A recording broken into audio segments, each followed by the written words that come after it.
ይታያል። እሺ ሞናት፣ እሺ ሰላም አላችሁ? እግዚአብሔር ይመስገን። እንዴት አለሽ? አለሁ እግዚአብሔር ይመስገን። ጥያቄ ለመጠየቅ ነበር። እሺ ከየት ቤተ እምነት ነሽ? ከኦርቶዶክስ። እሺ ከኛው ነሽ? እና እሺ ምን ነበር ጥያቄሽ? መጠየቅ ይቻላል? ከጥምቀት ውጪ ነው ማለት በመጽሐፍ ቅዱስ ዙሪያ ሆኖ እኔ መጠየቅ የፈለኩት እሺ ዘሌዋውያን 21 ቁጥር 9 ላይ እግዚአብሔር እንደዚህ ብሎ ተናግሯልና ሴቲቷም ባመነዘረች ጊዜ ሙሉ ጥቅሱም እንትን ማለት ባልችልም በሙሉ እንድትቃጠል አዟልና ለምን እንደዛ ማለት እንድትቃጠል ማለት ሙሉ እንትኑ ቃሉን ስላልያዝኩት ነው። ቁጥር 9 21 ቁጥር 9 21 ቁጥር 9 እሺ እሺ የአምላክህን እንጀራ ያቀርባልና ስለዚህ ትቀድሰዋለህ። እኔ የምቀድሳቸው እግዚአብሔር ቅዱስ ነኝና እርሱ ቅዱስ ይሁንልህ። የካህን ልጅ ራሷን በጉልምትና የካህንም ልጅ ራሷን በጉልምትና ብታረክስ አባቷን ታረክሰዋለች፣ በእሳት ትቃጠል። በራሱም ላይ የቅባት ዘይት የፈሰሰበት የክህነት ልብስ ይለብስ ዘንድ የተቀደሰ ከወንድሞቹ የበለጠው ካህን ራሱን አይግለጥ፣ ልብሱንም አይቅደድ፣ ወደ በድንም ሁሉ አይግባ፣ በአባቱና ወይም የእናቱን አርክስ ነው የሚለው። ኦኬ እሺ። ስለዚህ እዚህ ላይ ለምንድን ነው ይሄ ፍርድ የነበረው? ትቃጠል የሚለው ሞትን ማለት ነው። ለምንድን ነው ጥያቄው? አዎ እሱ ብቻ ሳይሆን እሱም አለ አንደኛ ነገር፣ ሁለተኛ ደግሞ ሕዝቅኤል ምዕራፍ 9 ላይ አባቶች፣ ህፃናት፣ እንስሳት ቆይ አንዴ በቃ ይሄንን ልጨርስልሽ እና ከዛ ወደዛ እንሄዳለን። የመጀመሪያው በብሉይ ኪዳን ሕግ ውስጥና የተሰጠ አለ፣ የአዲስ ኪዳን ሕግ አለ። የብሉይ ኪዳን እና የአዲስ ኪዳን የብሉይ ኪዳኑ ለአዲስ ኪዳን ምንድነው? ቅድም እንዳልኩሽ ጥላ ነው። እዚህ ላይ እያዘዘ ያለው በተለይ የካህን ልጅ ነው። የካህን ልጅ ምንድን ነች? ካህን በአዲስ ኪዳን ማን ነው ማለት ሊቀ ካህን ተብሎ የሚጠራው ጌታ ኢየሱስ ክርስቶስ ነው። በንጽጽር በደንብ ተመልከች፣ በአዲስ ኪዳን እና በብሉይ ኪዳን ማለት ነው። በብሉይ ኪዳን እስራኤላውያን ዘሥጋ ተብሎ ነው የሚጠሩት፣ ወይም ደግሞ እስራኤል ያ ማለት በስጋቸው ቢያደርጉ ቅጣት የሚደርስባቸውን ቀጥታ በስጋ ነው። በስጋ ያንን የጣሰ በዛ ህግ ይቀጡ ነበር፣ በድንጋይም ይወገሩ ነበር። በአዲስ ኪዳን ግን ጌታችን ኢየሱስ ክርስቶስ ያንን በምን ቀይሮታል? በነገራችን ላይ ጸንቷል። አንዲት ሴት ልጅ የክርስቶስ ሆና ወይም ደግሞ እውነተኛ ካህን ያ ማለት የሊቀ ካህናችን ጌታ ኢየሱስ ክርስቶስ ነው። ጌታ ኢየሱስ ክርስቶስን ካልመሰለች፣ በንስሐም ካልተመለሰች፣ በዝሙት ውስጥ የምትረክስ ከሆነ ወዴት ነው የምትቀጣው? ወደ ዘላለማዊ እሳት ትገባለች። በንጽጽር ስታዩ ይሄኛው በጣም ይከፋል። በነገራችን ላይ የአዲስ ኪዳኑ ለምን? የዘላለም ቅጣት ስለሆነ፣ ያኛው የስጋ ቅጣት ነው። ያ ደግሞ ምንድነው? በምሳሌነት ቀድሞ የህግ ስራ የተሰራው በሙሴ አማካኝነት የተሰጠው የስጋ ህግ ነው። ለስጋ ለዚህኛው ጥላ የሚሆን ማለት ነው። በስጋ የተሰጠ ነው፣ ለብሉይ ኪዳን ነው። የአዲስ ኪዳን ግን አይደለም። አሁን ላይ ጌታችን ኢየሱስ ክርስቶስ በምን ቀይሮታል? ይሄንን ላንብብልሽ። በማቴዎስ ወንጌል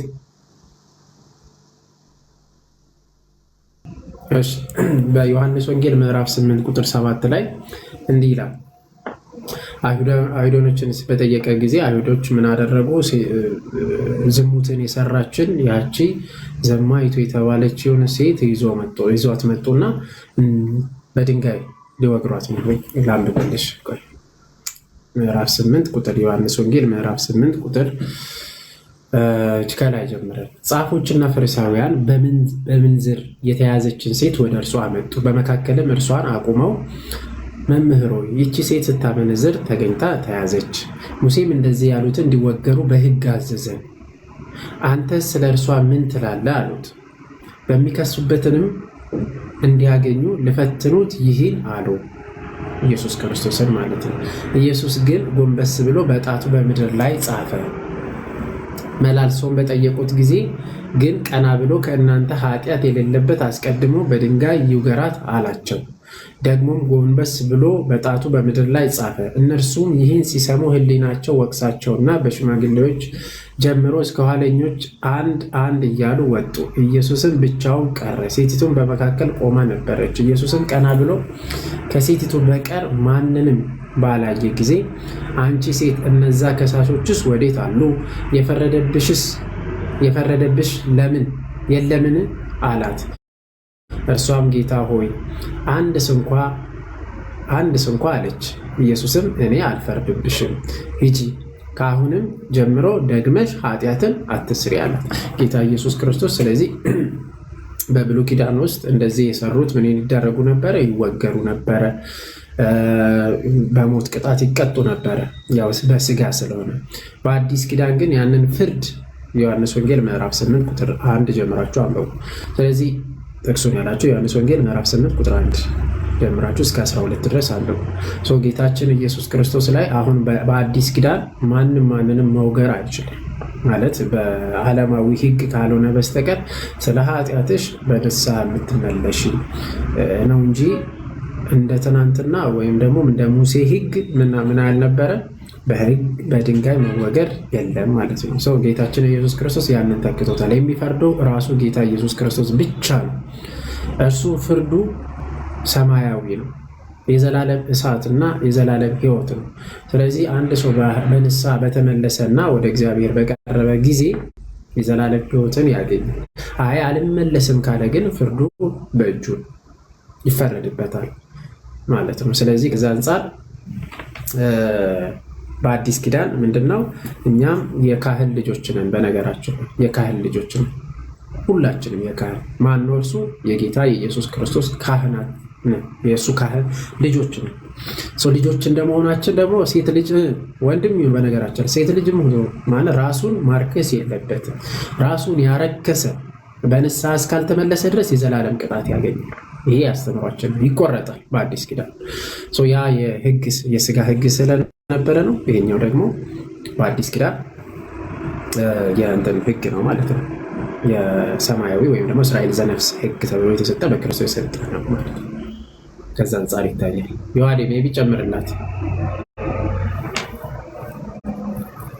አይ በቂ ነው። እሺ፣ በጣም ነው የማመሰግነው። ሁለተኛ ጥያቄ ጨምር። ሁለተኛው ደግሞ ገብቶኛል። አዎ አመሰግናለሁ። ሁለተኛው ጥያቄ ደግሞ መጽሐፈ ሕዝቅኤል ምዕራፍ 9 ቁጥር 6 ሕዝቅኤል። እሺ ሕዝቅኤል እሺ ምዕራፍ ስንት? ትንቢተ ሕዝቅኤል ምዕራፍ 6 ምዕራፍ 9 ቁጥር ስንት? ቁጥር 6 በስክሪፕቶ ስለጻፍኩት ይቅርታ። እሺ ቁጥር 6 እሺ ዮሐዴ ሄድበት።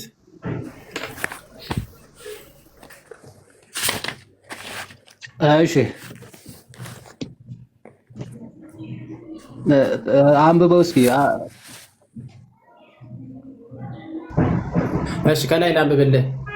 እሺ የእስራኤል አምላክ ክብር በበላዩ በነበረበት ኪሩብ ተነስቶ ወደ ቤቱ መድረክ ሄዶ ነበር። በፍታም የለበሰው ጸሐፊውም ቀለም ቀንድ በወገቡ የያዘውን ሰው ጠራ። እግዚአብሔርም በከተማይቱ በኢየሩሳሌም መካከል እለፍ፣ በመካከሏም ስለተሰራው ርኩሰት ሁሉ በሚያለቅሱና በሚተክዙ ሰዎች ግንባር ላይ ምልክት ጻፍ አለው። እኔም እየሰማሁ ሌሎቹ እርሱን ተከትላችሁ በከተማይቱ መካከል እለፉ፣ ግደሉም፣ ዓይናችሁ አይራራ፣ አትዘኑም። ሽማግሌውንም፣ ጎበዙንም፣ ቆንጆይቱንም፣ ሕፃናቶቹንም፣ ሴቶቹን ፈጽማችሁ ግደሉ። ነገር ግን ምልክቱ ወዳለበት ሰው ሁሉ አትቅረቡ፣ በመቅደስም ጀምሩ አላቸው። በቤቱ አንጻር ባሉ ሽማግሌዎች ጀመሩ። እርሱም በቃ እነዚህ ናቸው።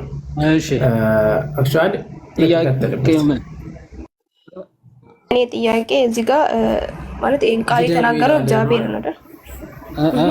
እና እሺ ቀጥይ ነው ጨርሰሽ። ግደሉ አጥፏቸው ይላልና አባቶችን ህፃናትን ማለት ለምንድን ነው እንደዚህ ያለው? እግዚአብሔር በቀለኛ ነው ማለት እንደዚህ ግደላቸው አጥፋቸው ያለው በቀለኛ ሆኖ ነው? ያ እሺ፣ እግዚአብሔር እንግዲህ ቅድም መኩም እንዳለው የብሉይ ኪዳን ትእዛዛት ወይም ደግሞ የብሉይ ኪዳን ህጎችን ተመልክተናቸው ከሆነ የስጋ ህጎች ናቸው። መንፈሳዊ ፍርድ የለም።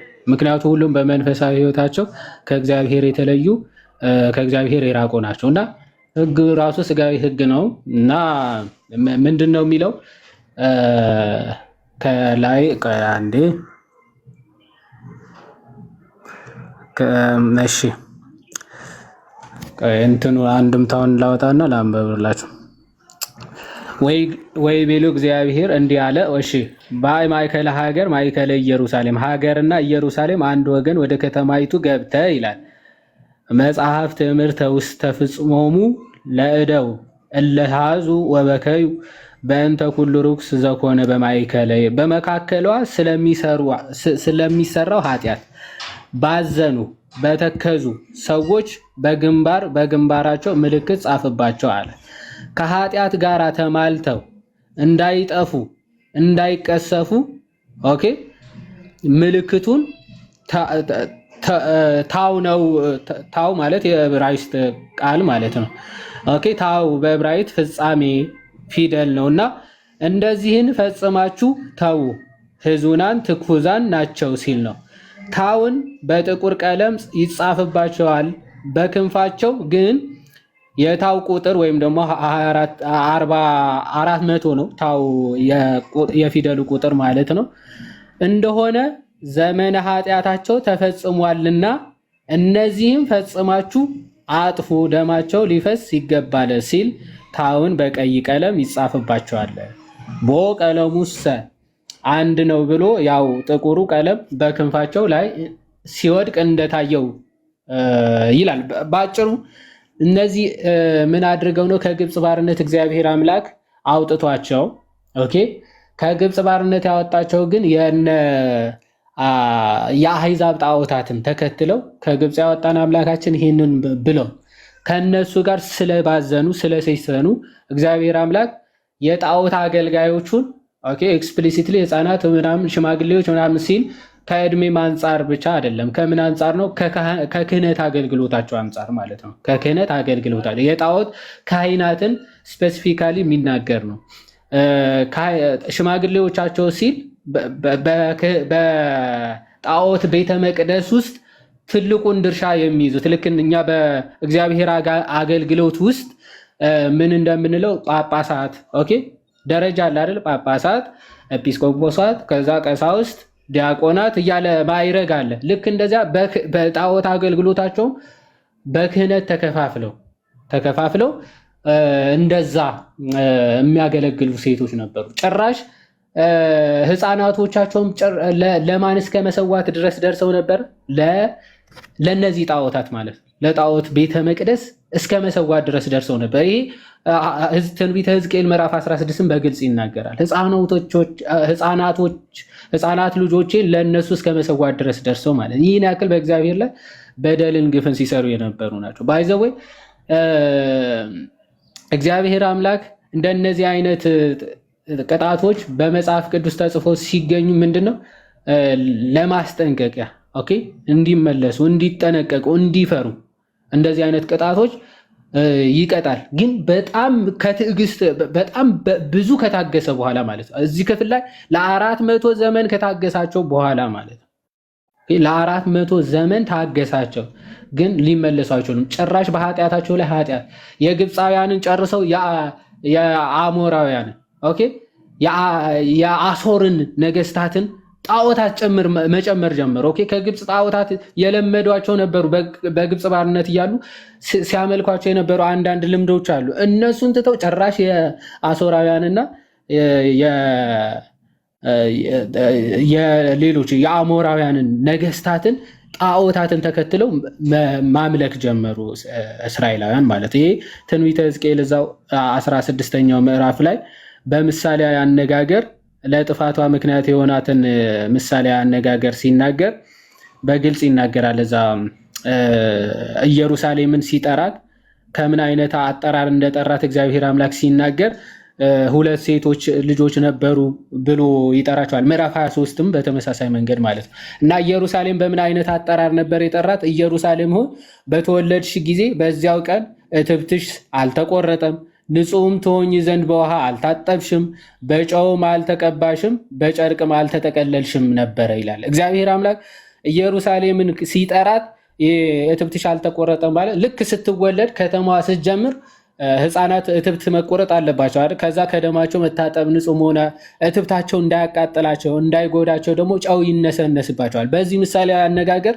ኢየሩሳሌም ግን እንደዚህ ያለ ነገር አልተደረገ ማለት ከምስረታዋ ጀምሮ በጣዖት አምልኮ ውስጥ የነበረች ነው። እትብትሽ አልተቆረጠም። ከአባቶች ከአሞራውያንና ኬጢያውያን የጣዖት አምላኪዎች ዘር ነበሩ። ከዛ መካከል ለይቼ ነበር ያወጣሁሽ እያለ እግዚአብሔር አምላክ ይህን ሁሉ እንዲህ ሆነሽ አገኘሁሽ ይላል። በተወለድሽበት ቀን ከሰውነትሽ ጉስቁልና የተነሳ በሜዳ ላይ ተጣልሽ እንጂ ከዚህ አንዳች ይደረግልሽ ዘንድ ዓይን አራራልሽም፣ ማንም አላዘነልሽም ይላል። በእንደዚህ አይነት ውድቀት ውስጥ ሳለች ማንም ያነሳት የለም ኢየሩሳሌምን ይላል። ግን ቁጥር 8 ላይ በአንቺ ዘንድ ባለፍኩና ባየሁሽ ጊዜ እነሆ ጊዜሽ የፍቅር ጊዜ ነበረ፣ እኔም መጎናጸፊያዬን በላይሽ ላይ ዘረጋ፣ ኀፍረተ ሥጋሽንም ከደም ማልኩልሽም፣ ከአንቺ ጋር ቃል ኪዳን ገባው ይላል ጌታ እግዚአብሔር፣ አንቺም ለእኔ ሆንሽ ይላል። ከዛ ኢየሩሳሌምን በእንደዚህ አይነት አጠራር ከኃጢአት ከጣዖት አምልኮ ለይቶ መርጦ ቀድሶ ሕዝብ አድርጎ መርጧቸው ሳለ እንዲህ እነሱ ሳይፈልጉት እግዚአብሔር ፈልጎ መርጦ ለይቶ ቀድሶ እኔ ከአሕዛብ ሁሉ ቢመጡ እኔ እጠብቃቸዋለሁ፣ እኔ አድናቸዋለሁ፣ እኔ እውነተኛ አምላክ እንደሆንኩ ብቻ ተገዙ ብሉ። ኢየሩሳሌም በእንደዚህ አይነት መንገድ ለይቶ የመረጣት እግዚአብሔር ከዛ ግን ምን አደረግሽ ይላታል። ከቁጥር 13 ላይ በወርቅና በብር አጌጥሽ፣ ልብስሽም ጥሩ በፍታ ሐር ወርቅ ዘውቦም ነበረ፣ አንቺም መልካም ዱቄትና ማርን ዘይትንም በላሽ፣ እጅግም በጣም ውብ ሆንሽ፣ ለመንግስትም ደረሽ ይላል። ወደ እንደዚህ አይነት ክብር እግዚአብሔር አደረሳት ይልና ለእኔም የወለድሻቸውን ወንዶችና ሴቶች ልጆችን ወስደሽ መብል ይሆኑ ዘንድ ሰዋሽላቸው ይላል። የእግዚአብሔር ልጆች የሆኑ እግዚአብሔር ለእርሱ አገልጋዮች የሆኑ ዘንድ የመረጣቸውን እስራኤላውያንን ለጣዖታት መብል እንዲሆኑ መስዋዕት ማድረግ ልጆቼን አረድሽ ይላል። ለእነርሱም በእሳት በኩል አሳልፈሽ ሰጠሽ። በውኑ ጉልምትናሽ ጥቂት ነውን? ይላል። ጥቂት አይደለም። የእስራኤል ጉልምትና በጣም ከባድ ነው። የእግዚአብሔር ሕዝብ የሆኑ ሕፃናትም ጭምር ለጣዖታት እያረዱ እስከ መሰዋት ድረስ ደርሰዋል። ስለዚህ እግዚአብሔር አምላክ ትዕግስቱ ይህን ሁሉ አድርጎ መርጦ ከአሕዛብ ለይቶ ከግብፅ ባርነት አውጥቶ ይህን ሕዝብ ግን ምላሹ እግዚአብሔር አምላክ አይደለም። አምላካችን የአሦራውያን ጣዖታት ናቸው። ከግብፅም ነፃ ያወጥን እነሱ ናቸው አማልክቶች። ስለዚህ እግዚአብሔር አምላክ ይህን ሕዝብ ላጠፋው ነው አለ። በካህናት አገልጋዮች ከሽማግሌዎች ጀምሩ ሲል በካህናት አገልግሎት ደረጃ በጣዖት መሰዊያ ቤተ መቅደሱን ጭምር የጣዖት መሰዊያ አድርገውት ማለት ነው። በነገራችን ላይ የእግዚአብሔርን ቤተ መቅደስ ምን አደረጉት? የጣዖት ቤተ መቅደስ አደረጉና ካህናቶቹ የጣዖት ካህናት አደረጓቸው። ያንን የካህናት አገልግሎት ሽማግሌዎች ሲል እንደ ጵጵስና፣ ወጣቶች ሲል ክህነት ላይ ያሉ፣ ሕፃናት ሲል ድቁንና፣ እንደዚህ አይነት አገልግሎት ላይ ያሉ ሁሉንም አንድም ሳታስቀር አጥፋ ማለት ነው። እንደዚህ አይነት አገልግሎት ውስጥ ያሉትን በሙሉ አጥፋቸው ማለት ነው። አንድም በእንደዚህ አይነት አገልግሎት ውስጥ ያሉ ከነ ልጆቻቸውም አጥፋ ማለት ነው። ምክንያቱም በአባት ምክንያት የመጣውን በደል ማለት ነው መቅሰፍቱ ነው ኃጢአቱ። መቅሰፍቱ ግን ወደ ልጆችም ይወርዳል። እስከ 3 እስከ 4 ትውልድ ድረስ አጠፋለሁ ብሎ እግዚአብሔር አምላክም ስለተናገረ ከመቅሰፍቱ እንዲማሩበት በሙሉ ልክ በኖህ ጊዜ ሕዝብን ሁሉ ትውልድን ሁሉ አጥፍቷል አይደል? በሰዶምና በጎመራ ጊዜም ከተማን በሙሉ ከነ ልጆቻቸው አጥፍቷቸዋል። ለምን? ኦኬ የነሱ አገልጋዮች ኦፍ ኮርስ የጣዖት አገልጋይ ልጆች ሲያድጉም ጣዖት አገልጋይ ከሚሆኑ ጠፍተው በስጋ ጠፍተው በነፍስያም ቢሆኑ ለነሱ ይሻላል እና ከነ ልጆቻቸው አንድም አጥፏቸው ብሎ እግዚአብሔር አምላክ አዟል። ይሄ ግን ከብዙ ትዕግስት የእግዚአብሔር ቁጣው ከትዕግስቱ ኦፍ ኮርስ የዘገየ ነው። እግዚአብሔር ለመዓት የዘገየ ለምህረት የፈጠነ ነው። ግን እግዚአብሔር ምህረት እንዲያደርግላቸው ብዙ ነቢያትን ባመጣ ቁጥር ነቢያቶቹን እየገደሉ እነሱን እያጠፉ ጣዖታትን የእግዚአብሔርን ቤተ መቅደስ የጣዖታት ቤተ መቅደስ እያደረጉ የሚወለዱ ህፃናትን ለጣዖታት መስዋዕት እያደረጉ እያቀረቡ በሚያስቸግሩ በእግዚአብሔር ላይ በሚያምፁበት ጊዜ እግዚአብሔር አምላክ ህዝቡን በእንደዚህ አይነት መልክ አጥፍቷል። ይሄ ግን የት ነው? ብሉይ ኪዳን። ሁልጊዜ ልንረሳው የማይገባው ግን ብሉይ ኪዳን ሁልጊዜ የስጋ ህግ ነው። ምክንያቱም በዛ ሰዓት መንፈሳዊ ቅጣት ሁሉም ወደ ሲኦል ተያይዘው ይወርዳሉ በመንፈሳዊ ህግ። በስጋዊ አይን ግን ኦፍኮርስ የእስራኤል ህዝብ እግዚአብሔርን በሚያገለግልበት ሰዓት በረከትን በምድርም ሰላም ሆኖ እንደሚኖሩ እግዚአብሔር አምላክ ዘዳግም አይ ቲንክ ከ27 አካባቢ ከ21 ምዕራፍ 21 ኦኬ ያወጣዋለሁ በኋላ ላይ በሰላም እንደሚኖሩ ሀብታቸውን እንደሚባርክላቸው በሚገባ ተናግሯል።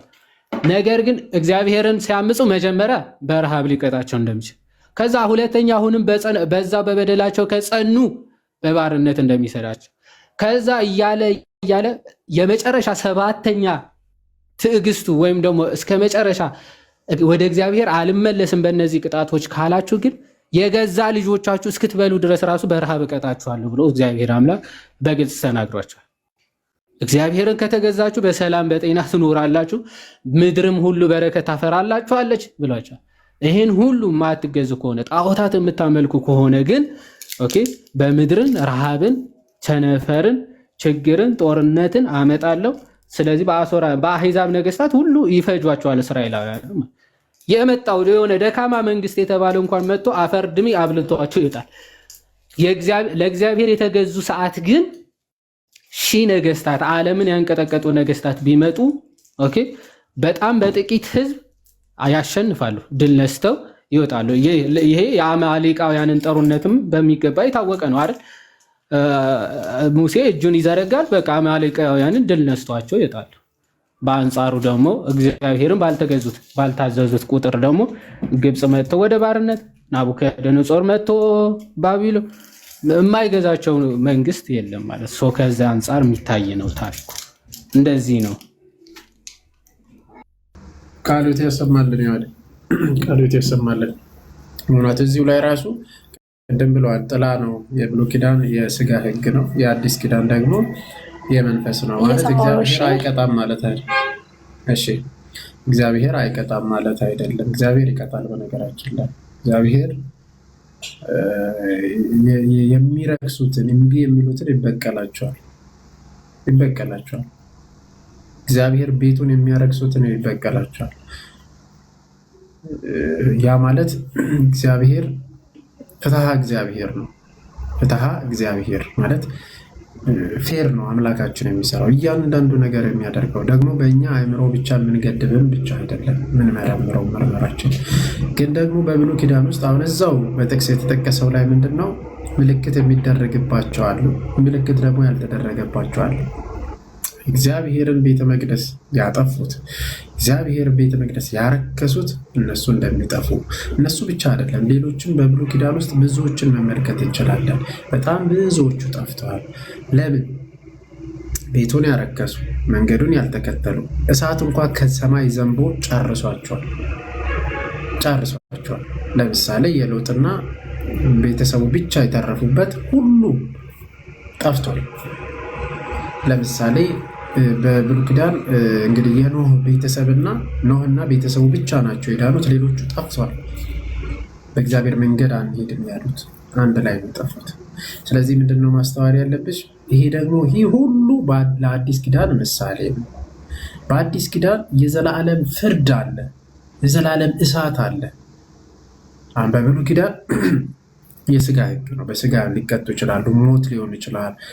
በቃ ሞትም መቃጠል ይበሉ መገደል፣ መወገር ሊሆን ይችላል። ይሄ የስጋ ናቸው። በስጋ ቀጥታ ህግ ተከትሎ የምታገኘው። በአዲስ ኪዳን ግን ከዛ ህግ ይበልጣል፣ ይጸናል። በጣም ነው የሚጸናው። በጣም ከባድ ነው የአዲስ ኪዳን በነገራችን ላይ። ለዛ ነው ንስሐ አብዝቶና ክርስቶስ የሰጠን እንጂ የአዲስ ኪዳን ይበልጥ ንስሐው ምህረቱ ብዙ፣ ምህረቱና ቸርነቱ ብዙ። በዛው ልክ ደግሞ የዘላለም እሳትም ከባድ። ስለዚህ ማመን አለማመን ውስጥ በአዲስ ኪዳን ውስጥ እንግዲህ የሚድኑት መርከቢቱ ውስጥ የሚገቡ ለምሳሌ በመርከቢቱ የተባለችው ቤተክርስቲያን ናት። ቤተክርስቲያን ውስጥ የሚገቡት ይድናሉ፣ ይሻገራሉ። ከዛ ውጭ የሆኑት ግን ይጠፋሉ። ከቤተክርስቲያን ውጭ ያሉት ይጠፋሉ፣ በኖህ ቤተሰብ እና ሌሎቹ እንደጠፉት ነው። ስለዚህ ይጠፋሉ ባይነሚንስ በስጋ ነው። በስጋማ ይሄው አብረን እየኖርን ነው፣ አንዱ ለአንዱ መልካም እያደረግን ይሄው እየኖርን ነው። ለዛ ነው ሁሉም እየኖረ ያለው ስትመለከች። እግዚአብሔር ለምንድን ነው እኩል ፀሐይን ያወጣል፣ እኩል ዝናብን ያዘንባል አይደል? ክርስቶስ ያለን እኩል ፀሐይን እኩል ዝናብን ያዘንባል። በአዲስ ኪዳን የማያመልኩት አለ፣ ጣዖትን የሚያመልኩ አለ፣ የሚያጠፉ በጣም ብዙ ልናገኝ እንችላለን። ቅጣቱ ግን የት ነው ከተባለ በሰማይ የዘላለም እሳት ነው። እሱ ከባድ ነው ማለት ነው። ከዛ አንጻር ይታያል። እንዲያው ስለዚህ ያላመኑበትን በልጁ መልክ ያላዙትን ሰዎች እግዚአብሔር ይቀጣቸዋል። በብሉይ ኪዳንም መቅደሱን ያረከሱትና በሱ ከእግዚአብሔር ሕግ ውጭ የሆኑት እግዚአብሔር ይቀጣቸዋል ማለት ነው። እሺ ዮሐዴ ይቀጥል። ቃልት ያሰማል። መኩሻችን ብቻ ላንብብላቸውና አይ ቲንክ ያው በብሉይ ኪዳን ያው የስጋ ህግ መሆኑ ግን ሁላችንም አንርሳ። የስጋ ህግ ሲባል ሁሌ አሁን ኃጢአት ቢሰራ አሁን ምንም አይነት ፊታችን ላይ ወይ ሰውነታችን ላይ ምንም ላይ ይታየን ይችላል። በብሉይ ኪዳን ኃጢአት እንኳን ቢሰሩ ወዲያውን በለምጽ መንደድ፣ ኦኬ፣ እዛው ስጋዊ ቅጣት ነው። ስጋዊ ኃጢአት ቢሰሩ ስጋዊ ቅጣት እዛው ኦልሬዲ መቀጣታቸው የማይቀር ነው። ሰው እግዚአብሔር አምላክ ግን ይህን ሁሉ በጣም ታግሰው ከትዕግስቱ ብዛት ብትመለከቱ ባይዘወይ ቅጣቶቹ ይህን ያክል እንዳልሆኑ የምትረዱ በሺህ ዘመናት የተፈጸሙ የእግዚአብሔር የቀጣቸውና ለትምህርት የተጻፉትን ናቸው መጽሐፍ ቅዱስ ላይ የምናገኛቸው። ይህን ሁሉ ዘመናት ግን ሲበድሉ ሲያጠፉ እግዚአብሔር አምላክ በምህረቱ እንደታገሳቸው ትመለከታላችሁ። ያልተጻፉ ዘመናት ሁሉ የእግዚአብሔር ምህረትን የሚያሳዩ ናቸው። ስፔሲፊካሊ በቅጣት የመጣባቸው ወቅቶችና ጊዜያቶች ግን ተጽፈዋል። ለምን? እንዲማሩባቸው። ዘሌዋውያን ምዕራፍ 26 ከቁጥር 1 ጀምሮ ቶሎ እያልኩኝ ላንብብላችሁ።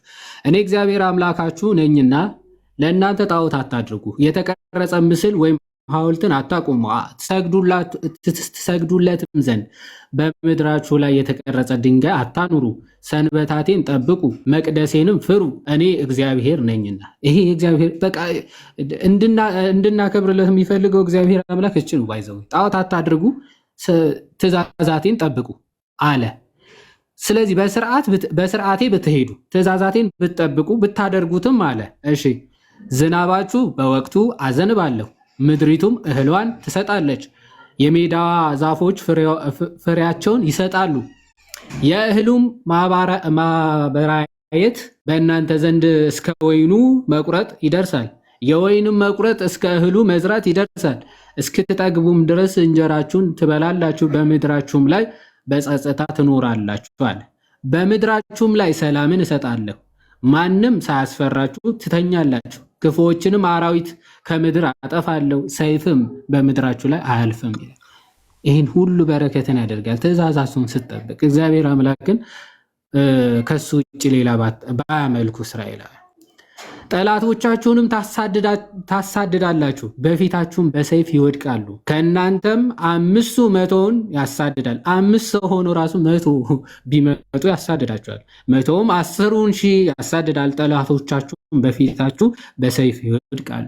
ማንም ጠላት ቢመጣ እግዚአብሔር መከታቸው ይሆናል። እስራኤላውያን ትእዛዙም ቢጠብቁ 5 ሆነው ራሱ 100 ሆነው 500,000 10,000 ሆነው ቢመጡ ጠላቶቻቸው በፊታቸው አይችሏቸውም። እስራኤላውያን ይህ የእግዚአብሔር ቃል ኪዳን ነው፣ ገብቶላቸዋል። ብዙ ጊዜ የተጠቀመውን አሮጌውን እህል ትበላላችሁ፣ ከአዲሱም በፊት አሮጌው ታወጣላችሁ። በጣም በበረከት ያትረፈርፋቸዋል እስራኤላውያን። የባለፈው ክረምት መብላቸውን ወይም መኸራቸውን በልተው ሳይጨርሱ አዲሱ መኸር ደግሞ ይመጣላቸዋል እግዚአብሔር። ኦኬ፣ በበረከት እንደዚህ ይጎበኛቸዋል። ይቀጥላል። ማደሪያዬንም በእናንተ መካከል አደርጋለሁ፣ ነፍሴም አትጸየፋችሁም ይላል እግዚአብሔር አምላክ። ሳይጸየፋቸው በመካከላቸው በታቦቱ መካከል ያድራል፣ ይገለጥላቸዋል። በመካከላቸውም ይሄዳለሁ፣ እኔም አምላክ ሆናችኋለሁ፣ እናንተም ሕዝብ ትሆኑኛላችሁ ይላል። ትእዛዙን ቢጠብቁ። ኦኬ፣ ባሪያዎቼ እንዳትሆኗቸው ከግብፅ ምድር ያወጣኋችሁ እኔ እግዚአብሔር አምላካችሁ ነኝ። የባርነታችሁን ቀንበር ሰብሬአለሁ፣ ቀና ብላችሁ እንድትሄዱ አድርጌያችኋለሁ። ይኸው እግዚአብሔር እንድትሄዱ አድርጌያችኋለሁ። ይኸው እግዚአብሔር ሳያደርግም አይደለም ትእዛዙ። ባይዘው እንደ አንዳንዶቹ አማልክት ተገዙኝ፣ አምልኩኝ ምናምን አይደለም የሚለው። እግዚአብሔር አምላክ ከግብፅ ባርነት በተግባር አሳይቶ አውጧቸው። ያወጣቸው እግዚአብሔር አምላካችሁ ነኝ። በኃይል በስልጣን በብዙ ተአምራቶች በድንቆች ከእስራኤል ባርነት ነፃ አውጥቷቸዋል። በቃ አምላክነቱን አሳይቷቸዋል። ፈርዖን እስኪደነቀ ግብፃውያን እስኪገረሙ ድረስ የእስራኤል አምላካቸው ኃያል ነው ብለው እስኪመሰክሩ ድረስ በድንቅ ተአምራቶች ከግብፅ ባርነት አወጣል። ይህ ብቻ አይምሰላችሁ፣ በምድራችሁ ሰላምን በረከትን አመጣለሁ ለእኔ ብትገዙ አለ።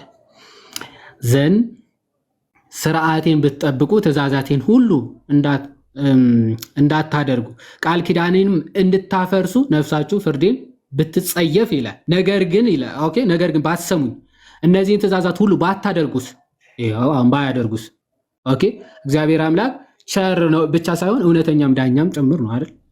ኦኬ፣ እውነተኛም ዳኛ ጭምር ነው። ባትሰሙኝስ፣ እነዚህ ትእዛዛት ሁሉ ባታደርጉስ፣ አይ እሱ አይደለም አምላካችን የግብፅ ጣዖታት ናቸው ያዳኑን ካሉ ኦኬ፣ ስለዚህ ከእግዚአብሔር እስቲ የግብፅ ጣዖታት የሚያድኗቸው ከሆነ እግዚአብሔር አምላክ ደግሞ በመከራ ይፈትናቸዋል ማለት ኦኬ። ስለዚህ ስርዓቴን ብትንቁ ትእዛዛቴንም ሁሉ እንዳታደርጉ ቃል ኪዳኔንም እንድታፈርሱ ነፍሳችሁ ፍርዴን ብትጸየፍ ኦኬ፣ እኔም እንዲህ አደርግባችኋለሁ፣ ፍርሃትን ክሳትንም ዓይናችሁንም የሚያፈዝ ሰውነታችሁንም የሚያማስን ትኩሳት አወርድባችኋል። ፍጥረታቱን ሁሉ የሚታዘዙለት ጌታ ነው። ፀሐይን ያወርዳል። ኦኬ፣ የሚያደክማቸው ትኩሳትን በዘራቸው ላይ ያፈሳል። ዘራችሁንም በከንቱ ትዘራላችሁ፣ ጠላቶቻችሁንም ይበሉታልና። ሄደው ይዘራሉ፣ ፍሬ አያፈራ። የበቀለውን ጠላቶች መጥተው ይበሉባቸዋል ማለት ኦኬ። ፊቴንም አከብድባችኋለሁ፣ በጠላቶቻቸውን ፊት ትወድቃላችሁ። በቃ በጠላቶች ላይም ሞገስ ፊት ኃይል ስልጣን አይሰጣቸውም፣ በጠላቶቻቸው ፊት ይወድቃሉ። የሚጠሏችሁም ይገዟችኋል፣ ማንም ሳያሳደዳችሁ ትሸሻላችሁ። ጠላት ሳይመጣ ሁሌ በመፍራትና በመንቀጥቀጥ ይኖራሉ። ይፍራትና በመንቀጥቀጥ ይኖራሉ፣ ይርዳሉ። አንተና መጣ፣ ይሄ መጥቶ ሊወረን ነው ሊከበን ነው እያሉ በመፍራት በመጨነቅ ይደነግጣሉ። ከዛ እንዲህ ሲሆኑ ከተመለሱ ወደ እግዚአብሔር አምላካቸው ኦኬ፣ እግዚአብሔር አምላክን በረከቱ ረድኤቱ ጠብቆቱን ያሳያቸዋል። እስከዚህም ድረስ ባሰሙኝ፣ አሁንም ባሰሙ እንደዚህ አድርጎ የሆነ በሚመጣው በሚሄደው ምናምን በዘሩ ሳይባረኩ ሲቀሩ እግዚአብሔር እንደራቃቸው እግዚአብሔር ከነሱ እንደተለየ ባይረዱ ባያስተውልስ፣ አሁንም ይቀጥላል። ስለ ኃጢአታችሁ በቅጣታችሁ ላይ 7 እጥፍ ጨምራለሁ። አሁንም ከኃጢአታቸው እንዲመለሱ 7 እጥፍ ቅጣት ይጨምርላቸዋል። ምን? የኃይላችሁን ትዕቢት እሰብራለሁ፣ ትዕቢታቸውን ይሰብራል። ሰማያችሁንም እንደ ብረት ምድራችሁንም እንደ ናስ አደርጋለሁ። ጉልበታችሁን በከንቱ ያልቃል፣ ምድራችሁም እህሏን አትሰጥም፣ የምድርም ዛፎች ፍሬያቸው አይሰጡም ይላል። በቃ በእንደዚህ ምድር ይዘራሉ፣ በረከትን ፍሬ ምናምን ያጣሉ። በእንቢተኝነትህም ብትሄድብኝ ባትሰሙኝም እንደ ኃጢአታችሁ መጠን በመቅሰፍት ላይ 7 እጥፍ እጨምራለሁ። አሁንም ይጨምራል ባይመለሱ እንደዚህ። ይሄ ሁሉ የእግዚአብሔር ትዕግስት የሚያሳይ ነው። በነገራችን አላጠፋቸውም እስካሁን፣ ግን በተፈጥሮ ፍሬ ባለማፍራታቸው ኦኬ፣ ምድር ለእነሱ አልገዛ ማለቷ፣ ነገስታት እነሱን ማስፈራታቸውን ይህን ሁሉ ተመልክተው እግዚአብሔር አምላካቸው እንደራቃቸው እየተቆጣቸው እንደሆኑ እንዲያስተውሉ እንደዚህ ምልክቶች እየሰጣቸው አሁንም ይህንን ባሰሙስ እንዲህ ብላችሁ አይ እሱ አይደለም እሱ ምንም አያመጣም ኦኬ ብለው አሁንም በእንቢተኝነታቸው ቢቀጥሉ 7 እጥፍ አሁንም ይጨምራል። እሺ፣ በመካከላችሁም የምድር አራዊት እሰዳለሁ፣ ልጆቻችሁንም ይነጥቃሉ፣ እንስሳቶቻችሁንም ያጠፋሉ፣ እናንተንም ያሳንሳሉ፣ መንገዶቻችሁም በረሃ ይሆናል። አሁን የምድር አራዊት ራሱ ይነሱባቸዋል እየተነሱ ኦኬ የዘሯቸውን ብቻ አይደለም ጨምረው ልጆቻቸውን መብላት ኦኬ በልጆቻቸውም እየሄዱ እንዲበሏቸው ስልጣን ያደርጋቸው አይከለክላቸውም አራዊቶቹ በእነሱ ላይ እንዲሰለጥኑባቸው ማለት። ስለዚህ እየሄዱ ልጆቻቸው እየነጠቁ መብላት ይጀምራሉ አራዊቶቹ።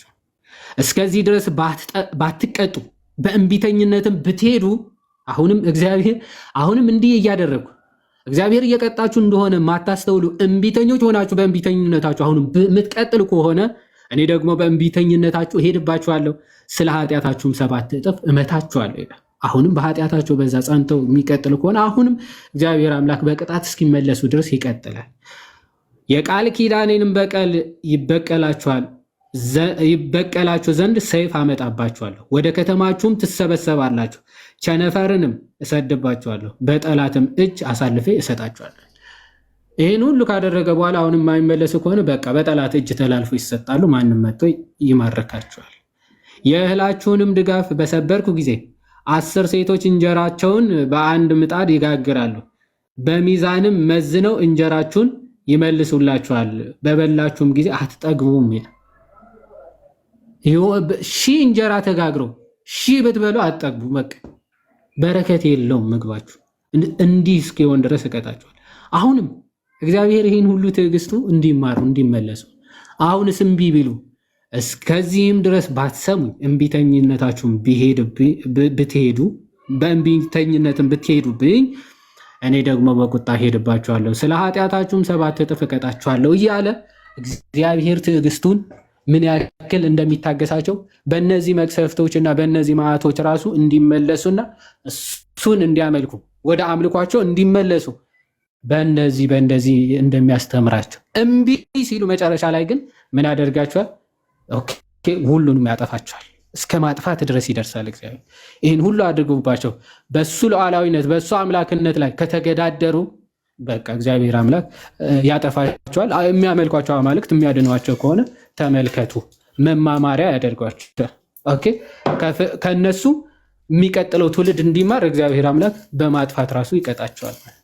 ስለዚህ የእግዚአብሔር ትዕግስት በጣም ድንቅ ነው። ታግሶ ግን በመዓት ሲያጠፋ ደግሞ ከሱ እጅ የሚያስጥል ማንም የለም። አሁንም እየታገሰን ነው። በነገራችን ላይ የእነሱ እንደውም ስጋዊ ቅጣት ነው። አሁን እኛ ክርስቲያኖች ወይም ደግሞ አሁን በዚህ ዓለም ላይ ያሉ አሕዛብ እግዚአብሔር አምላክ በስጋ ተገልጦ አስተምሯል፣ ሰብኳል። ልክ ሐዋርያት ሥራ እንደሚናገር ዕብራውያን ምዕራፍ 10 ላይ እንደሚናገረው ሐዋርያ ቅዱስ ጳውሎስ ለመላእክት የተሰጠው ትእዛዝ ይህን ያክል ጽኑ ከሆነ ይልና የእግዚአብሔር ልጅ ተገልጦ የተናገረው ትእዛዝማ ምን ያክል ምንኛ ከባድ ነው፣ ምን ያክል ፍርድ ያመጣል ብሎ ይናገራል። አሁን የእግዚአብሔርን ትእዛዝ በመላእክቶቹ በኩል በነቢያቶቹ በኩል የተነገረውን ትእዛዝ አፍርሰው አንቀበልም ብለው እምቢ ያሉትን በእንደዚህ አይነት መቅሰፍቶች የሚያጠፋቸው ከሆነ እግዚአብሔር አምላክ ወልደ እግዚአብሔር ሕያው የሆነ ራሱ አምላክ የሆነው ራሱ በስጋ ተገልጦ የሰበከውን ያስተማረውን እምቢ ያሉትንማ የሚጠብቃቸው ቅጣት ምን ያክል ነው? ለዛ ነው በትንሣኤ ጊዜ ለሰዶም እና ለገሞራ ፍርድ ይቀልላቸዋል ተብሎ የተጻፈው። ለሰዶም እና ለገሞራ በትንሣኤ ጊዜ ፍርድ ይቀልላቸዋል ከነዚህ ከሐዲስ ኪዳን ሰዎች ይልቅ ማለት። አሁን በቸርነቱ በትዕግስቱ ዝም ሲለን እውነተኛ ዳኝነቱን ከዘነጋን ፍርድ እንዳለ ምን ዘነጋ ከሆነ በትንሣኤ ቀን ለሰዶምና ለገሞራ ፍርድ ይቀልላቸዋል። እነሱ ስጋዊ ፍርድ ነው ቅጣታቸው፣ በትንሣኤ ግን ፍርድ ሊቀልላቸው ይችላል። ነገር ግን ያ ዘላለማዊ ፍርድ ግን እንዳያገኘን ልንጠነቀቅ ያስፈልጋል። ለዛም ትምህርትና ምሳሌ እንዲሆነን ተጻፈ ብሎ ሐዋርያ ቅዱስ ጳውሎስ አንደኛ ቆሮንቶስ መልእክቱ ምዕራፍ 10 ከቁጥር 1 ጀምሮ በግልጽ ይናገራል። ይህን በደንብ ልናስተውል ያስፈልጋል ማለት ነው።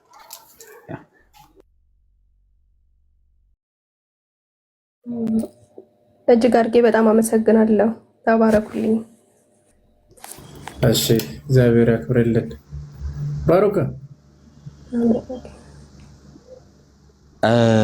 ወይ መኩዚ እንዴት አለ? እንደምን አላችሁ? ከእግዚአብሔር ከአባታችን ከጌታችን ከኢየሱስ ክርስቶስ ጸጋና ሰላም ከሁላችን ጋር ይሁን። ያው የእህቴ አካውንት ነው አንዳንድ ሰዎች የጻፉ ነበርና አንዴ ቡራ ምናምን በሴት የእህቴ አካውንት ነውና ያው የኔት ውስጥ ቬሪፊኬሽን ስለነበረው መግባት አልቻልኩኝም። በብራዘር እንትን ላይ የእሷ ሲሙ ከተሰራ እና ሳያችሁ ወንድሞቼ ሰላም ልበላችሁ ብዬ ነው የገቡት እና ያሰማልን መኩዚ ቃለት ያሰማልን ይዋዴ በጣም ደስ የሚል ጥሩ የሆነ ማብራሪያዎችን እየሰጣችሁ ነበርና እግዚአብሔር አምላክ በእናንተ ላይ አድሮ ያስተማረን መከረን አምላክ እግዚአብሔር አምላክ የተመሰገነ ይሁን። እኔም አንድ ጥቅስ ምናልባት ያው ስለ ኢየሩሳሌም ቅጣት በደንብ ሄዳችሁበታል። እዛው ሕዝቅኤል ላይ ቁጥር 9 ላይ ይሄ ሁላ ነገር ለምን እንደመጣም ሲናገር እርሱም የእስራኤልና የይሁዳ ቤት ኃጢአት እጅግ በዝቷል፣ ምድሪቱም በብዙ አሕዛብ እንደተመላች ከተማይቱም እንዲሁ አመፅንና እርኩሰትንም ተሞልታለች። እነርሱም እግዚአብሔር ምድሪቱን ትቷታል፣ እግዚአብሔርም አይም ብለዋል ብሎ ይናገራል። እና እግዚአብሔር አምላክ ከኃጢአተኞቹ ሳይሆን ከኃጢአታቸው ያለው ጉዳይ እንዳለ የምትመለከቱት ራሱ እዚሁ ሕዝቅኤል ትንቢተ ሕዝቅኤል ምዕራፍ 18 ከቁጥር 21 ጀምሮ እንዲህ ብሎ ይናገራል። ኃጢአተኛውም ካደረጋት ኃጢአት ሁሉ ቢመለስ፣ ተመልከቱ፣ ኃጢአተኛውም ፍርድንና ቅን ነገርንም ቢያደርግ ፈጽሞ በሕይወት ይኖራል እንጂ አይሞትም። ኦኬ፣ ፈጽሞ በምን ይኖራል? በሕይወት። ለሞት ያበቃው ምንድነው? ኃጢአት። ከዛስ ቢመለስ በምን ይኖራል ማለት ነው? በሕይወት ይኖራል ማለት ነው። ከዛ ምን አለ? የበደለው በደል ሁሉ አይታሰብበትም። የበደለው በደል ሁሉ አይታሰብበትም፣ በሰራው ጽድቅ በሕይወት ይኖራል። በውኑ ይላል የኛ እግዚአብሔር ይሄ ነው። ተመልከቱ፣ በውኑ ኃጢአተኛ ይሞት ዘንድ እፈቅዳለሁን ይላል። ተመልከቱ፣ በውኑ ኃጢአተኛ ይሞት ዘንድ እፈቅዳለሁን ይላል ጌታ እግዚአብሔር። ከክፉ መንገዱ ይመለስና በሕይወት ይኖር ዘንድ ነው እንጂ። ስለዚህ ከክፉ መንገዱ ተመልሶ ምን እንዲል ነው? በሕይወት ይኖር ዘንድ ነው እንጂ። እና ይሄ ደግሞ አስቀድሞ የምን ሕግ ነው? እንደተነገራችሁ ቅድም ይሄ የሥጋ ሕግ ነው። አሁን ሐዲሱ ኪዳን ላይ ክርስቶስ ኢየሱስን አምነን ተጠምቀን እውነተኛ የወይን ግንድ ላይ የተጣበቅን ከኛ የሚጠበቅ ምን ይኖራል? ፍሬ። ከምን እየራቅን? ከኃጢአት።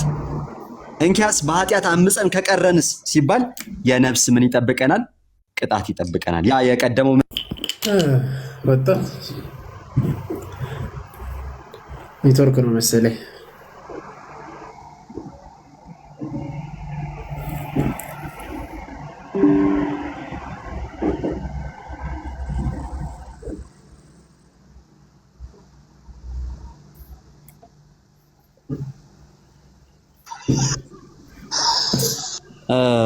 እሰማለሁ መኩዚ እሰማለሁ ባረክ እሰማለሁ ክም ያለች ነችና ምናልባት የምሰማ ከሆነ ስለዚህ ይሄ ነው ቃልዮት ያሰማችሁ ወንድሞች። እናም አንድም ደግሞ ነገር ለማስተላለፍ እንግዲህ ያው ሰሞኑን እየሰማን ያለነው ነገር አለ። እናም ደግሞ ያው እንደሚታወቀው ደግሞ በጣም ብዙ እህቶቻችን ደግሞ በስጋት ቀጠና ውስጥ ይገኛሉና እግዚአብሔር አምላክ ይጠብቃችሁ፣ አይዟችሁ። እናንተ የንጉስ ልጆች ናችሁ። ሞት ለክርስቲያን በራሱ ሞቶ የሚቀርበት ሳይሆን ድልድዩ ነው፣ ወደ ጌታው ወደ አምላኩ የሚሄድበት ነው። ልክ ቅዱስ ጳውሎስ እንዳለው ልሄድ ከጌታዬ ጋር ልኖር እናፍቃለሁ እንዳለው። አያችሁ፣ ከክርስቶስ ጋር ልኖር እናፍቃለሁ አለ። ልሄድ ከክርስቶስ ጋር ልኖር እናፍቃለሁ። ሞታችን ራሱ ለእኛ ለክርስቲያኖች ምናችን ነው? ሰርጋችን። ለምን ሲባል ከክርስቶስ ጋር የምንኖርበት ወደ እርሱም የምንሄድበት ምንድነው? ድልድይ ነውና። ስለዚህ ምንም በሚመጣ በስጋችሁ ነገር አትጨንቁ፣ እንታለን። ይሄ ጾም ደግሞ የበረከት ጾም ነውና ሁላችንም መንፈሳዊ ነገሮቻችን ላይ ትኩረት እያደረግን ስለ አመጻችንም ወይም ደግሞ ስለሰራነው ኃጢአትና በደል ደግሞ እግዚአብሔር አምላክን ይቅርታ እየጠየቅን በንስሐ ተመልሰን የእግዚአብሔርን ምሕረትና ቸርነትን እየተጠባበቅን ለዓለም ሁሉ ሰላም እንደ ቤተክርስቲያናችን ለዓለም ሁሉ ሰላም እንደምትጸልየው ቤተክርስቲያናችን አብረን ለዓለም ሁሉ ሰላምን እየጸለይን እግዚአብሔር አምላክ የወደደውን የፈቀደውን ደግሞ እንዲያደርግ እኛ ደግሞ ከኛ የሚጠበቀውን ለማድረግ ምን ማድረግ አለብን? መሞከር ደግሞ አለብን እና በጸሎት እንተሳሰብ። አይዟችሁ፣ እግዚአብሔር አምላክ ያሰባችሁትን ያለማችሁትን ከግብ ሳያደርሳችሁ ከመንገድ ያስቀራችሁ በሰላም ወደ ሀገራችሁ ይመልሳችሁ። የትኛውም ቦታ ላይ ችግር ይኖራል፣ ስጋት የሌለበት ቦታ የለም እንደምናየው እንግዲህ መንግስተ ሰማያት ቀርባለችና ንስሐ ግቡ የሚለው ቃል አሁን በደንብ በሰፊ መሰበክ ያለበት ጊዜ ይመስለኛል። እያንዳንዱ ዓለም ሁሉ የተያያዘበት የትም ቦታ ላይ ሰላም የሌለበት ሰው ደስ ተሰኝቶ የማይኖርበት 4:4 ላይ ሁል ጊዜ በጌታ ደስ ይበላችሁ ካለ በኋላ ደግሜ እላለሁ ደስ ይበላችሁ አለ። ስለዚህ የክርስቲያን ደስታው ምን ሆኖ ክርስቶስ ነው። ክርስቶስ ደግሞ ምን ብሎናል? ወላጅ እንደሌላቸው ልጆች ደግሞ አልተዋችሁም ብሎናል። እና የማይተወን ጌታ አለን። ዝም ብሎ የሚተወን ይመስላችኋል? ኧረ በፍጹም አይተወንም። ስለዚህ ክርስቶስ ስላለን ብቻ ምን አለን? ደስታ አለን። ምን የሚል የማያልቅ ማንም የማይቀማው ማንም የማይወስድብን ታላቅ የሆነ ሰላምና ደስታ አለን። ስለዚህም በፍጹም አትጨነቁ። እሺ ጌታ አለ፣ እግዚአብሔር አምላክ አለ። በጸሎት ደግሞ እንተሳሰባለን። ስለዚህም የሚመጣውን ነገር ሁሉ ሆነም አልሆነም፣ ለሚሆነው ለማይሆነውም፣ ለተደረገውም ላልተደረገውም፣ ለሚደረገውም ለማይደረገውም፣ ለተወሰደብንም ለተሰጠንም፣ ስለሚሰጠንም ስለማይሰጠንም ነገር ማን ይመስገን? እግዚአብሔር አምላክ ይመስገን። ስለዚህ መበርታት ነው፣ መጠንከር ነው። አይዟችሁ፣ ጸሎት አድርጉ፣ ይነጋል። ይሄም ነገር ደግሞ ይስተካከላል። በሰላም ደግሞ እናንተም የልብናችሁ መሻት ተፈጽሞ የሐሳባችሁ ሁሉ ተሳክቶ የያዛችሁት ሁሉ ተባርኮ ወደ ሀገራችሁ ደግሞ መጣችሁ በፍሬ ደግሞ ተሞልታችሁ በጥሩ ትዳር ደግሞ ተባርካችሁ እግዚአብሔር አምላክን እያመሰገናችሁ እርሱን ጌታችሁን ክርስቶስ ኢየሱስን ወደ ክቡር ሥጋው ወደ ክቡር ደሙ እየቀረባችሁ በንስሐ እየተመላለሳችሁ እግዚአብሔር አምላክ በሚወደው መንገድ እየሄዳችሁ እጅግ የተወደደና ያማረን ሕይወትን እንደምትመሩ ባለሙሉ ተስፋ ነን። ያንንም ደግሞ ያድርግላችሁ፣ ያሳካላችሁ። እጅግ በጣም እንወዳችኋለን። አይዛችሁ፣ አትጨነቁ። እሺ አትጨነቁ፣ ፈጽማችሁ አትጨነቁ። እጅግ በጣም ወዳችኋለሁ። ከገባ አይቀር እችንም ላስተላልፍ ብዬ ነው። መኩዚዬ ቃልት ያሰማልን፣ ዮሐዴም ቃልት ያሰማልን። ኔትወርኬቺ ያው በብራዘር ስልክ ላይ የተገባ ነው። የኔት ውስጥ ቫሪፊኬሽን ስላለው በሲስተር የመጣሁትኝና ከ3G እና 4G ስለማታልፍ ደግሞ ቶሎ ቶሎ ትነቅለኛለች እቺ።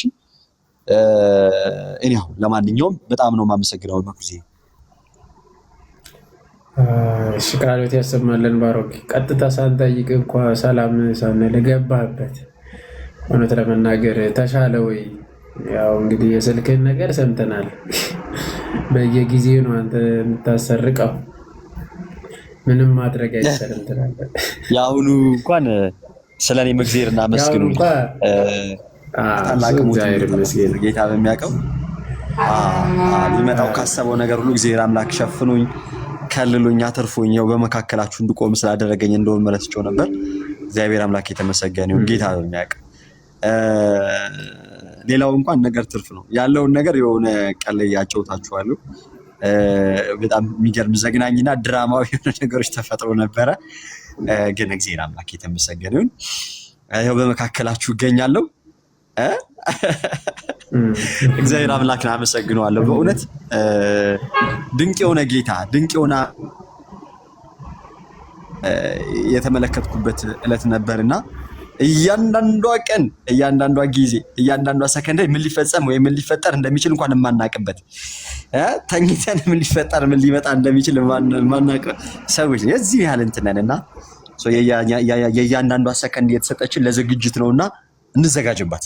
እግዚአብሔር አምላክ እነርሱን እያመሰገንን በንስሐ ደግሞ ተዘጋጅተንባት በጌታችንና በመድኃኒታችን በኢየሱስ ክርስቶስ በእውነተኛው የበጉ ደም ደግሞ አብርተን በክርስቶስ በብርሃኑ ደግሞ እየተመላለስን ለብዙዎች ምሳሌ እንድንሆን እግዚአብሔር አምላክ ይርዳን ማለት ነው። ብቻ ይሁን። አትርፎኛል፣ እግዚአብሔር ተርፈናል። በጣም እግዚአብሔር ፓፓ እንዴት ነህ? በእናትህ እደውልለታለሁ እያልኩ እራሱ ሳልደውል በእናትህ ወረደ እንዴ? አልወረደም። ያው ተደውሎበት ነው። ያው እግዚአብሔር አምላክ አተረፈ። እውነት ለመናገር እና አይ ቲንክ ከባድ ጊዜዎች ምናምን እያሳለፈ ነው ያለው ወንድማችን። ግን እንደዛም ሆኖ እግዚአብሔር የተመሰገነ ይሁን።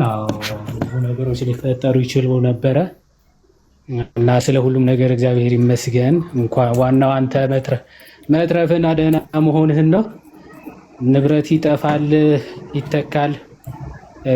የሰው ነፍስ ግን መተኪያ የላትምና እንደው እግዚአብሔር የተመሰገነ ይሁን። ፕላስ ደግሞ አሁንም እንትን ያነሳው በእርግጥ አሪፍ ፖይንት አነሳ። ውጭ ያሉ እህት ወንድሞቻችን በስደት ያሉ በተለያየ ሀገር በጣም የሚያስጨንቅ ጊዜ ነው ያሉት። እግዚአብሔር አምላክ የሚያጸና የሚያሳልፍ አምላክ ነውና ሁላችሁም እሱን በደንብ ልታውቁ ይገባችኋል። እግዚአብሔር አምላክ በሲኦል መንገድ ያለው አምላክ ነውና አሁንም ስንናገር የነበረው እሱ አምነ ነው የሚያሳፍረን ጌታ አይደለም። እውነት ለመናገር ሰው ሁላችንም በሰላም ወደ ሀገራችን ተመልሰን የተሻለ ህይወት ኑሮ እንድንኖር እግዚአብሔር አምላክ ያግዘናል፣ ይጠብቀናል እና እህት ወንድሞቻችን በጸሎት በርቱ፣ አይዟችሁ፣ በያላችሁበት እግዚአብሔር አምላክ ይጠብቃችሁ፣ ወደ ሀገራችሁ ደግሞ በሰላም ይመልሳችኋልም ተስፋ እናደርጋለን። አትፍሩ፣ ጸሎት አድርጉ። ይህንን የመጣውን መዓት እግዚአብሔር አምላክ አርቆልን ሰላም በእርግጥ በሁሉም ነው፣ ሁሉም አካባቢ ነው የጦር ወሬ የጦር ነጋሪት እየተሰማ ያለው ሁሉም ጋር ነው። ይህንን ወሬ አጥፍቶልን የሰላም ጊዜ እንዲያደርግልን መልካም ፈቃዱ ይሁን። በጸሎትም በርታ። እግዚአብሔር አምላክ ሰላሙን ያምጣልን። አይዟችሁ።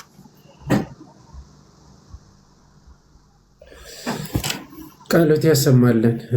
የዋድዬ እንግዲህ ባሮካ እግዚአብሔር እንኳን አተረፈ።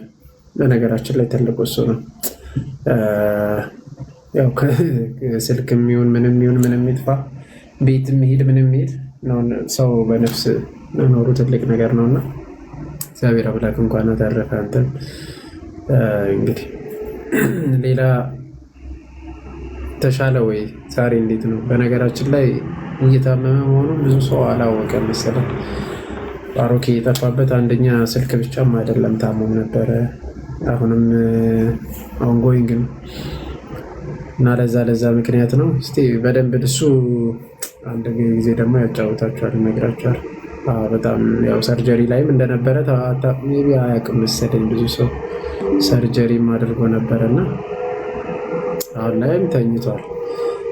እና ዞሮ እንጠይቀው ወንድማችንን እና እግዚአብሔር አምላክ ውጭ ሀገር ያላችሁ በተለይ ደግሞ በተለይ ምስራቅ አካባቢ ያላችሁ ከባድ ሁኔታ ላይ ነው። እንግዲህ እስራኤልም ያልገቡበት ጦርነት የለም። እስከ ዱባይ እስከ እንትን ድረስ ነው። ጥንቃቄ አድርጉ። በጣም ጥንቃቄ አለርት እያስቀመጡ ነው። ከቤት አለመውጣት ተባበሩ። ትልቁ ነገር እሱ ነው። ጥንቃቄ አድርጉ። ከቤት አትውጡ ነው። በተቻላችሁ አቅም ጸሎትም አድርጉ። እግዚአብሔር አምላክ በሰላም ደግሞ ወደ ሀገራችሁ መልሷችሁ እዚህ ሆናችሁ እግዚአብሔር የምታመሰግንበት ደግሞ ያደርግላችሁ እና በጣም ጥንቃቄ አድርጉ። እሺ፣ ያው አትፍሩ። እግዚአብሔር ከእናንተ ጋር መሆኑ ግን እመኑ። ምንም ቢሆን ምንም እግዚአብሔር ከመከራ ሁሉ እንደሚያወጣችሁ አምናችሁ ያለ ፍርሃት በቃ ምንም አይነት እንትን ቢመጣ እንኳን እግዚአብሔር ያሳልፈኛል ብላችሁ ከልባችሁ እመኑ። እሱ ደግሞ ያሳልፋችኋል እና ጥንቃቄ ደግሞ አድርጉ እና እግዚአብሔር ሰላም ያደርግላችሁ፣ ሰላሙን ያምጣላችሁ እንላለን። አዎ አመሰግናለሁ ሁላችሁንም። ዛሬ እንዴት ነህ ግን? ጌታ ያክብርልኝ። አሁን ትንሽ ተመስገን ነው። እግዚአብሔር አምላክ የተመሰገነ ይሁን። በፈተና የሚጸና እርሱ የተባረከ ነው ይላል ያዕቆብ 1:12። እግዚአብሔር አምላክ እያንዳንዱ እንደዚህ አይነት ነገሮች ሲደራረቡብን እንግዲህ ይህም ነገር የተፈጠረው እንግዲህ ሰርጀሪ በተደረግኩ በነጋታው ነውና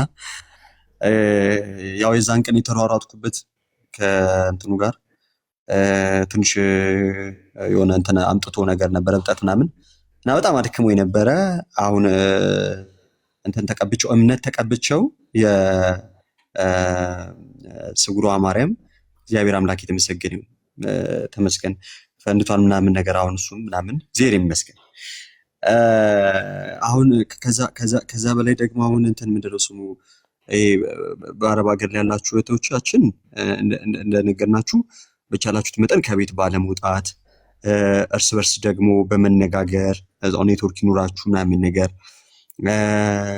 ችግር ሲኖር አንዳችሁ ባልሰማችሁት ነገር ካለ ወጥተው የሚሰሩም ስላሉ እየተመላለሱ ምናምን ነገር መንቀሳቀስ ያለባችሁ ነገር በቃ አንዳንድ መረጃዎችን ተለዋወጡ በሉ። ሲቀጥል ደግሞ በጣም በሚያሳዝን ሁኔታ እንግዲህ አርሲ ላይ እንግዲህ እንደተለመደው ክርስቲያን ወገኖቻችንን ድጋሚ ያተናል። ለክርስቲያኖች የማትመች ሀገር ሆናለች ሀገራችን። ክርስቲያኖች የሚሰደዱባት ሆናለች። በአንድም በሌላም በሆነ ሰበብ የሚሆን በሰበብ አስባቡ ክርስቲያኖች የሚጨፈጨፉባት ሀገር ነችና ያለችን ወንድምና እህቶቻችንን ማተናል። የምንሰማው ሁሉ ነገር የሚጣፍጥ አይደለም። በእውነት ይሄ የጦርንም ወሬ ትሰማላችሁ የተባለውን ዘመን እንደደረሰ እያየን ነው። የምናየው የምንሰማው ነገር የሚጣፍጥ አይደለም። የሚበላው ራሱ ቢኖር የሚበላው ለማግኘት ሰቀቀን፣ የሚበላውን ለማግኘት የሚያስችል ነገር እንኳን ካለ የሚበላው ነገር ጠፍቶ እሱን ለማግኘት ሰቀቀን። እያንዳንዱ ነገር በብዙ ነገር የምንፈተንበት ዘመን ላይ ደርሰናል። ይሄ ጦርነት ደግሞ እጅግ ከምንም ነገር በላይ ዘግናኝ የሆነ ነገር እንደሆነ የምታውቁት በቃ መጥቻለሁ መጉዚ እጅግ በጣም አስቀያሚ እንደሆነ የምታውቁት ህፃናት አይል፣ ወጣቶች አይል፣ ሴቶች አይል፣ አረጋውያን አይል፣ በቃ ይሄ ሐኪም ቤት ነው አይል፣ ይሄ ቦታ የአእምሮ ህሙማን ያሉበት ቦታ ነው አይል፣ ይሄ ቦታ እንደዚህ ነው አይል፣ ይሄ ቤተክርስቲያን ነው አይል። እያንዳንዱ ነገሮች ሁሉ ከመወደም ወደኋላ ያሉ በጣም አስቀያሚ ነገር ነው እና እጅግ ወደሚወደን ጌታ ይበልጡኑ መቅረብ አለብን። ከትላንት በተሻለ መልኩ ከኃጢአታችንና ከአመፃችን መመለስ አለብን። እኛ የቻልነውን እንሞክር። ከዛ በኋላ ኑ እንዋቀስ አይደል የሚለው እግዚአብሔር።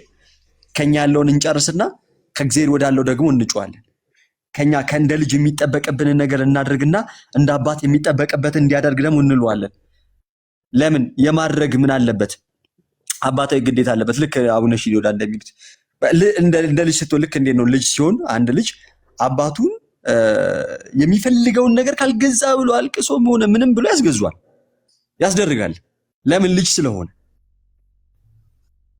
ይሄን ያህል ድፍረት ይኖረዋል። ምኑ ስለሆነ? አባቱ ስለሆነ። እና አባቱም ደግሞ የሚወደው ምኑ ስለሆነ? ልጁ ስለሆነ ያደርግለታል። ግን እንደምን ሆኖ መገኘት አለበት? እንደ ልጅ ሆኖ ደግሞ መገኘት አለበት ነው። እና ልክ እግዚአብሔር አምላክ የፈለገ ነገር ቢሆን እኛን ኃጢአተኞችን አይጠናል። ልክ እንደ አባ አርሳኒ እንደሚሉት እኮ ነው ጋይስ። ምን ይላሉ መሰላችሁ? እግዚአብሔር አምላክ ለኃጢአተኛ ያለው ፍቅር ይላል። እግዚአብሔር አምላክ ለኃጢአተኛ ያለው ፍቅር ቅዱሳን ለእግዚአብሔር ካላቸው ፍቅር ይበልጣል። ኢማጂን ቅዱስ ብላችሁ የምታስቡትን እስኪ በአእምሯችሁ እንሳላቸው።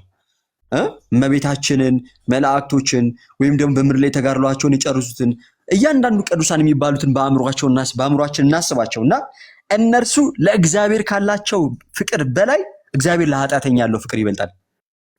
አይገርምም ጋይስ? አይደንቅም? እግዚአብሔር ለኃጢአተኛ ያለው ፍቅር ማለት ነው። እንዲያክል ነው የወደደን፣ እንዲያክል ነው ያፈቀረን። ምን ይጠበቃል? ከኃጢአታችን መመለስ፣ ወደ ንስሐ መምጣት፣ ወደ አባታችን መቅረብ። ያን ሰዓት ላይ ከእነርሱ ጋር በላህ አሉት ይላል። ጴጥሮስ ግን ከመጀመሪያው ጀምሮ በተራ ገለጠላቸው እንዲህም አለ ይላል።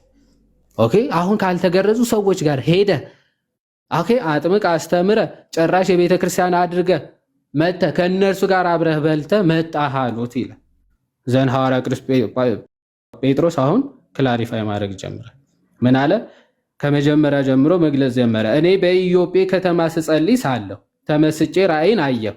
ታላቅ ሸማ የመሰለ ዕቃ በአራት ማዕዘን ተይዞ ከሰማይ ወረደና ወደ እኔ መጣ። ይህንም ትኩር ብዬ ስመለከት አራት እግር ያላቸው የምድር እንስሶች አራዊትንም ተንቀሳቃሾችንም የሰማይ ወፎችንም አየው። ጴጥሮስ ሆይ ተነሳና አርደ ብላ የሚለኝን ድምፅ ሰማሁ አለ።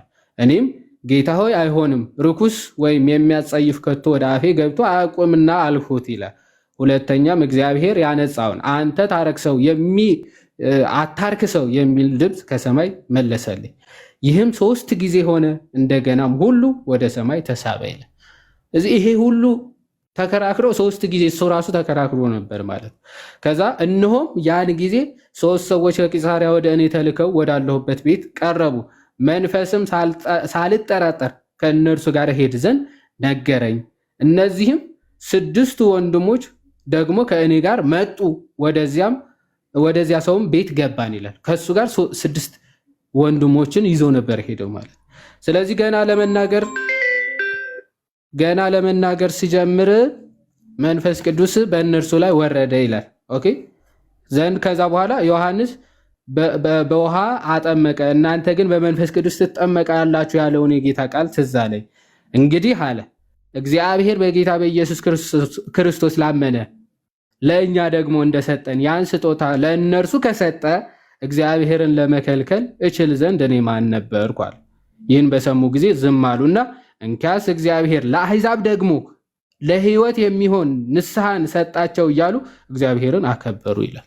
ስለዚህ ኦኬ ለካ አሕዛብንም እግዚአብሔር አምላክ ለንስሐ የሚሆንም ምን ሰጥቷቸዋል ማለት ነው፣ ሕይወትን እንደሰጣቸው ብለው ተረዱ፣ አመኑ። ከዛ በኋላ አሕዛብን ዞሮ መስበክ፣ ማጥመቅ፣ ማስተማር ጀመሩ ማለት ነው። ከዚህ አንጻር ለምልክትነት መንፈስ ቅዱስ ፎር ዘ ፈርስት ኤንድ ፎር ዘ ላስት ታይም ሲወርድ ትመለከታላችሁ። ይህም አሕዛብንም መዳኑን ያገኙ ዘንድ እንደተሰጣቸው ምልክት ይሆን ዘንድ ነው። ከዚህ ክፍል ውጪ ሰው ሳይጠመቅ መንፈስ ቅዱስ ተቀበለ የሚል በጭራሽ ወረደ የሚል በጭራሽ አናገኝም ማለት ነው። ያ እሺ፣ ቃሉት ያሰማል። ግልጽ ከሆነ አንድ ጥያቄ ነበር። ሌላ ግልጽ ነው ይሄ ሀሳብ። አዎ ግልጽ ነው። ሪፍሌክት ላድርገው አንዴ ትክክል መሆኔን እንትን እንድትል። እሺ ቆርኔሌዎስ እንትን ያለበት መጀመሪያ አሕዛብ ነበርና ፎር ደ ፈርስት ታይም ነው እሱ ላይ መንፈስ ቅዱስ የወረደው። እሱም እንደ ምልክት ነው፣ አንተ እንደነገርከኝ እንደ ምልክት ነው። ማለትም ክርስቶስ ለአሕዛብ መምጣቱ ለማሳየት ሲባል ነው። ሌሎችን ለማሳየት ሲባል በቆርኔሌዎስ ላይ መንፈስ ቅዱስ ወርዷል አይደለ ሀሳቡ? ኤግዛክትሊ ያ አዎ እሱ ነው። በቃ በአጭሩ አጠቃላይ የወረደበት ምክንያት ቀድሞ ከጥምቀት በፊት ለዛ እሱ ነው። እሺ እግዚአብሔር ይስጥልን። እና አንድ ጥያቄ ነበር ክፍሎቹ ሁለቱንም እሺ የት ላይ ነው የሚገኘው እያሉ ስለሆነ ጥቅሱ ሐዋርያት ሥራ ምዕራፍ 10 እና 11 ሁለቱ ክፍሉ ከ10 ጀምራችሁ እስከ 11 አንብቡት። እሺ ቀጥል። ሁለተኛ ቅድም እንትና ሲናገር ዲያቆን መኩ ሲናገር ስለ ፋሲካ እያወራ ነበር እና ፋሲካ በብሉይ ኪዳንም ነበረ እና በብሉይ ኪዳን ያለው ፋሲካ ምን ይመስላል? እሱ ነው ለጥያቄ።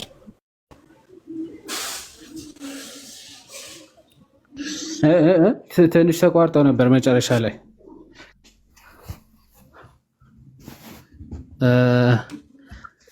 አልተሰማም።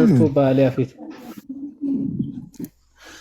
አዎ መጨረሻ ላይ ያልከው ተቋረጠ። ምን ነበር ያልከው?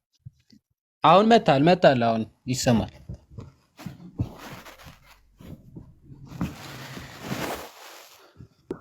ያልኩትም በብሉይ ኪዳን ቅድም መኩ ሲናገር ዲያቆን መኩ ሲናገር በብሉይ ኪዳንም እንትን ነበረ ፋሲካ እና ያኛው ፋሲካ አከባበር ወይ ደግሞ በዓሉ ከምን አንጻር ነው ወይ ደግሞ ምንም የሚያመለክት ነው? ጥያቄ ነው። ኦኬ አይ ዶንት ኖ እንደዛ አንስቶ ከነበረ አልሰማሁም። ግን በእርግጥ ፋሲካ የብሉይ ኪዳኑ ፋሲካ ምንድን መሰለ የሚያሳየው እንግዲህ የፋሲካ ማለት እስራኤላውያን ከግብፅ የመውጣታቸው በዓል የሚከበርበት ታላቅ በዓል ነው። ትክክል ነው፣ ይከበር ነበረ እና ለክርስቶስ መምጣትም ምሳሌ ነው። ባይዘው ፋሲካ ማለት ነው። ሐዋርያ ቅዱስ ጳውሎስም በአንደኛ ቆሮንቶስ መልእክቱ አይ ቲንክ ምዕራፍ 3 ካልተሳሳትኩኝ እነሆ ፋሲካችን ክርስቶስ ታርዷልና ብሎ እንደተናገረው በአይሁዶች ፋሲካ ማለት ታስታውሳለህ፣ ሞተ በኩር ላይ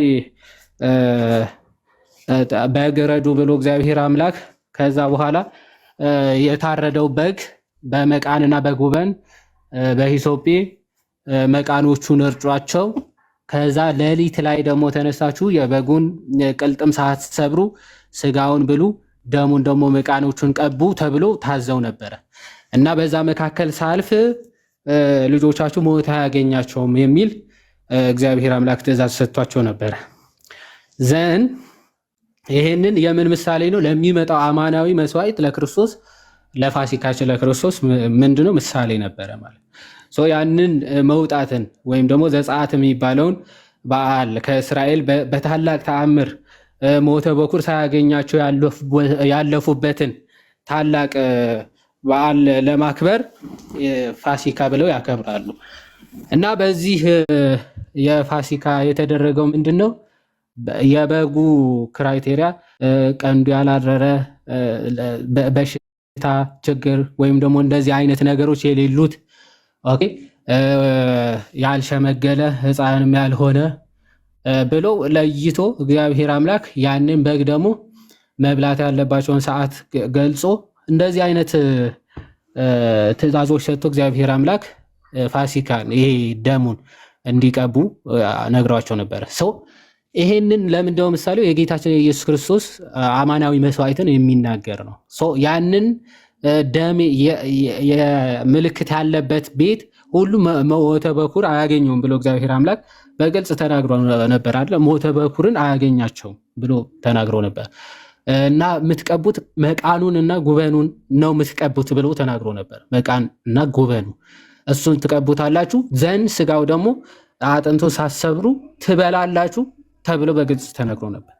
ይሄ በጣም በሚገርም ሁኔታ የጌታችን የቅዱስ ስጋውና ደሙ ምልክት ነው። መቃንና ጉበኑ መቀባት ማለት ስጋችንና ነፍሳችንን በክርስቶስ ደም መቀደስ በሱ መቀደስ ማለት ነው።